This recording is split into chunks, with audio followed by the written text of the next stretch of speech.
knew it was coming, I'd ask them to make sure it was small, light, or flat. Um, if I didn't know it was coming, I would be very gracious about it, but I would explain to them that this will be going to a charity store before I leave because I can't take it with me. Right. But obviously the idea of giving me a gift is very gracious to me, and I'd really thank them, but I would let them know that it's going to go to charity so that somebody can, Yeah. first of all, love it, and second of all, charity can make some money. Yeah. I think at some point I started to collect. Usually, if it's like present, also like for me, it's like something small. But I think it's rather like alcohol. And I've started like back in the day collecting money from different countries. Well, I'm Ukrainian. Of Oh course, yeah. it's gonna be alcohol, alcohol and chocolate. Just throw into me and run away. I'm gonna be good. So it's either like postcards or money. So like at least one type of currency from the country I've been to. I'm like trying to save up. And if I'm going somewhere and this like postcard like hits my eye, and I was just like, oh my god, I have to have it, I'm gonna definitely like buy it. Or if I'm like You sending something, I'm just doing it like to house to like my parents or whatever, so they gonna keep it, I know. But yeah, that's rarely the case. Decory, what about you? I started I started collecting money from different countries. So I'm like, okay, I have money from this country, that country, this country. But I think now I want to start collecting magnets. I know it sounds crazy, but I want to do magnets.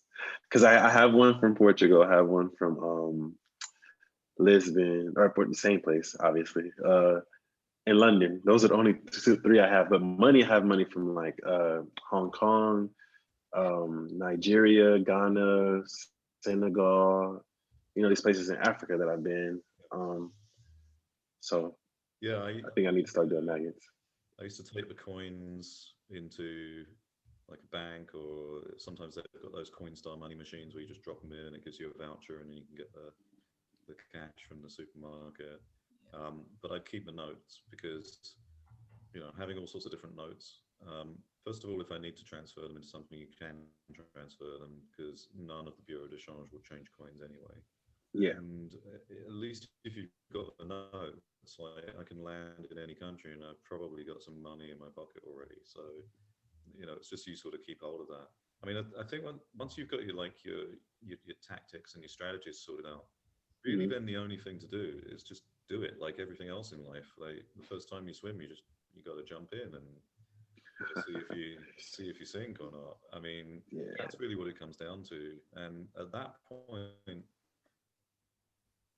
just so focused on being present in the moment and not worrying about stuff and having a really sort of fairly stress-free existence that it was just fairly easy for me to just go do it, see what worked, see what didn't work.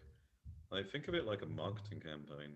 I know it sounds crazy, but in I think it marketing, sounds to the point. yeah, I mean, in marketing, you make a hypothesis, and then you test it, and you see if it works better than the existing. And if it does, you keep Hmm. it, and if it doesn't, you go back to what went before, and then you try a new hypothesis, and that's really it. Yeah, definitely, definitely. Yeah. Um, So Go ahead, Decory. I'm just saying this is like very interesting to me because I feel like this is something that I need to do. Like with my life, I want to do that. Like it's interesting. Um, Yeah, and you should. it's It's just awesome. I think I I need heard to it save from some my money then. friend back in the day. She was in her 50s, I think we're like 45-ish, when she moved to China. And she was like, I didn't know what to do. I didn't know how to do it, but I set myself a date, and not just like set the date, but I bought myself ticket, one-way ticket, and that's it. So I had like half a year to prepare all the documents, all the visas I had, like find a job there, and I'm just like gone. And if you Yeah. guys like cannot do a steward it like within 2 weeks, if you like want to do this, just I think the setting the date and actually like purchasing something on that same exact date will push you to like actually do something about it. And I think it's really good mental like order into like start doing things. Mm. Yeah, exactly. I mean, deadlines are really awesome things. You should have a deadline for everything in life because, even if you're one of those people that's like, oh, I've got plenty of time, I've got plenty of time, I've got plenty of time. Oh my God, how many minutes have I got left? Yeah, it creeps up on you. Because that deadline, it's like gamification. You will get it done if you've got a deadline. If you don't have deadlines for things, you'll just let it roll and roll and roll, and it'll never happen. Yeah, definitely. Mm. And speaking of stressless life, I mean, look at you. You're like 152. You look 30. I think You that's look great. good, guys. Hey, you put one foot in the grave there. I mean, I'm only 151. I'm Not sorry. Oh, It's just like I'm 182, so like sometimes I get confused. I'm sorry. We know that's not true. You already told me your birthday was.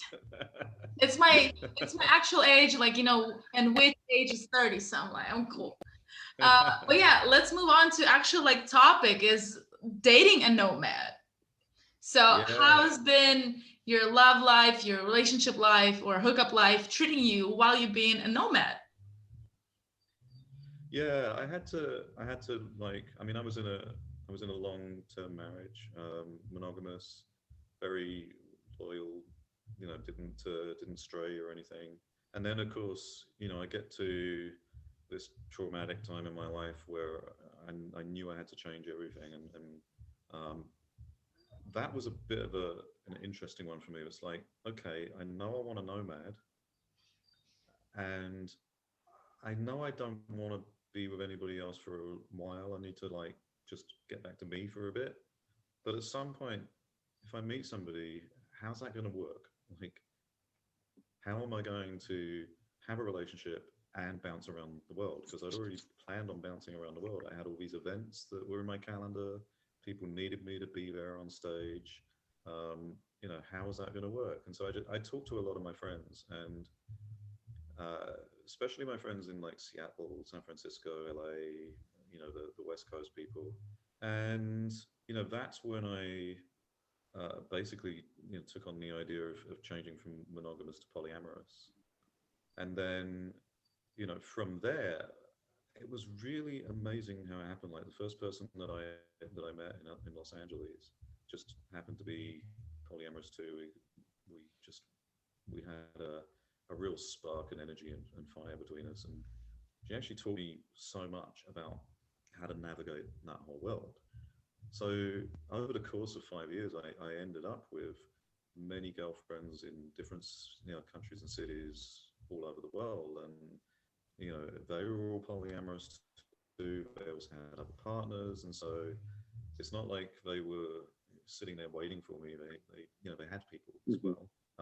And then we would spend time with each other when I was in that place, and you know, actually was really beautiful. And what it taught me is, you know, a lot of relationships actually go down the tubes, and you know, people break up because of things like wanting to control somebody or wanting to make them change, or you know, all of these sort of mildly narcissistic activities.